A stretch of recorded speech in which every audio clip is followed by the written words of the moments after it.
தூய்மையான இலக்கை நோக்கி இலங்கை என்ற தலைப்பிலே 2 நாட்கள் விவாதம் நடைபெற்றது.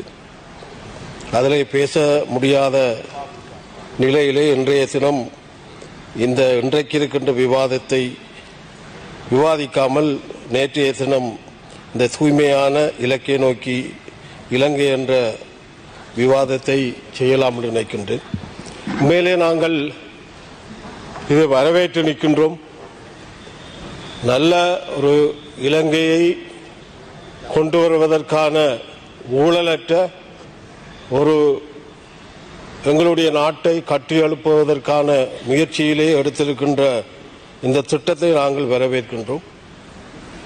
அதே நேரத்திலே இந்த திட்டத்தின் ஊடாக ஜனாதிபதியினுடைய முன்னாள் ஜனாதிபதிகளுடைய வாசஸ்தலங்களும் முன்னாள் ஜனாதிபதி கோட்டபாய ராஜபக்ச அவர்களை விசாரணைக்கு அழைத்ததும் உண்மையிலே வரவேற்கத்தக்க விடயம்.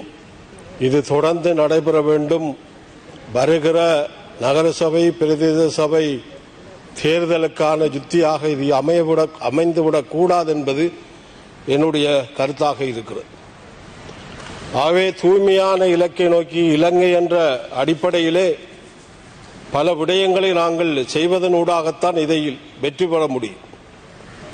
எங்களை வடக்கு கிழக்கை பொறுத்தமட்டிலே முப்படைகளும் பொதுமக்களுடைய காணிகளை அபகரித்து இருக்கிறார்.